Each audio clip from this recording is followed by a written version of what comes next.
Hey there, everybody. This is Professor Island, and today we're discussing thematic elements. The specific discussion is on narrative perspective, narrative point of view. Point of view of the narrator is not the narrator's view of things. The narrative point of view is actually the way the author tells the story. They can tell it through various perspectives, and the two that are most used are first-person narrative and a third-person narrative. Let's talk about them. First-person narrative means a character tells the story. That means the narration part, the part that is not quoted, will use the word I. And essentially, the author has created a situation in which a character who's going to be doing stuff is actually telling their own story. The story, What You Pawn I Will Redeem, is told in a first-person narrative by Jackson Jackson. The story, Everyday Use, by Alice Walker, is told as a first-person narrative by the mother, Mrs. Johnson. The reason authors do this is usually because the character that tells the story is the focus of the story. And what we're looking for with most first-person narratives is that the character is somehow going to reveal something about themselves, some kind of change, some kind of fundamental issue that the author wants us to examine. By having a first-person narrative, we understand what that character thinks and feels, and also how they report what other people do and say. And as part of that, there's a limited aspect. Generally, first-person narratives do not discuss what other people think, what other people are feeling, because they don't know in the same way that you can't read someone else's mind. The authors choose this approach because it limits the scope as to how the story is being told, and in some ways forces us to do more translation. First-person narratives are important, and they're often designed to flesh out what that character is. And in a lot of ways, what we're doing is we're looking for how the character's trying to deceive us with what they're trying to say and how the truth somehow comes out in a particular way. Third-person narrative is the most commonly used. This is the narrator that is not a character. It's simply the kind of, once upon a time this thing happened and these people were doing this, and it talks about them. And whether the characters are revealed more or less fully is dependent on the author's use of this third-person voice. One of these approaches is called the omniscient voice of third person. And essentially what the author does is the author shares information as to what each character thinks as he goes to one to the other. It'll be things like, Bob sat and thought quietly, I wonder what I should do. Susan sat and stared across from him, wondering what she should do as well. And the author jumps back and forth between them. And in doing so, we get a kind of feel for what everybody's thinking and saying, and therefore we can find out if they're, if they're lying or if they're, intended to be together, things like that. However, with multiple characters, this can become rather worky. And what often happens is that the author usually relies on a third-person limited omniscient.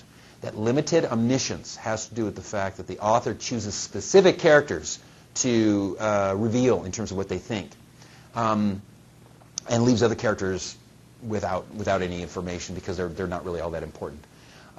As part of that, also, we might only get specific information about a particular character or from a particular character, and the author does not give us everything.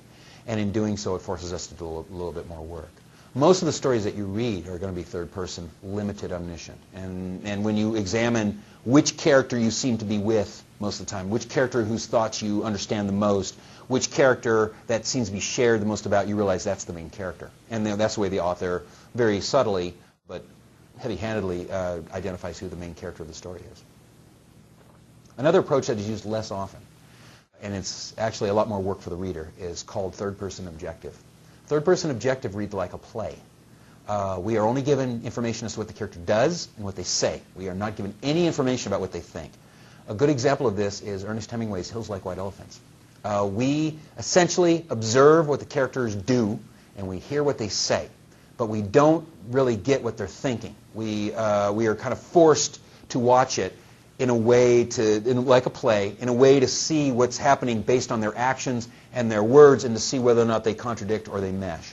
The reason authors use this, actually, is because it forces the reader to engage a little bit more in analyzing human behavior. And in a lot of ways, also is very much like how real conversations go. The person standing across from you, especially with whom you're having a disagreement, does not necessarily tell you what they're thinking. They tell you, in some ways, what they want to tell you in order to try to get you to do or say or feel something. And as part of that, this conversation between two people in this particular story by Hemingway really reflects the notion that these two people are at odds with each other, but since we don't get their thoughts, we have to ferret out what their conflict is and how they feel about it and what they really want from the other person, despite what they say. And we begin to understand the duplicity of speech and how people essentially lie to each other. This is a very effective way, but it's a more complicated way and requires a better reader, a closer reader who can really ferret these things out. However, it's in this class, so I expect you to go through it and to work through this particular work. Obviously, if you've ever seen a play, you're also watching a third-person objective, unless there's some kind of narrative voice that comes over and says, later on, Bob did this. If we're just merely watching what happens and we're merely seeing what the characters say, you're watching an objective analysis. Narrative is important voice because essentially it establishes how the story is told. Remember, a first-person narrative, the first-person narrator is usually the main character of the story. With a third person, it is usually the person that we are with most, especially if it is a limited, omniscient presentation. And obviously with the objective translation, we get even more distant, and very often you might have two main characters, as certainly is the case in the Hemingway work. When you're discussing narrative, you're mostly discussing it for the effect it has on the story and identifying who the main character is. But it is still an important element and can affect the way a story is told. Real quickly, for example, in the story Everyday Use by Alice Walker, the story is told by a woman who has not gotten past the second grade. And she's talking about a woman, her daughter, who is a college student. Knowing that her audience is more likely to be college students rather than people who have not got past the second grade, the question is why the author chose that particular narrative voice, that first-person narrative from that particular character rather than another character to tell the story. And of course the answer lies in the fact that if D. Wangaro told the story, it would be a different story. So anyway, keep these things in mind as you read and stay in touch.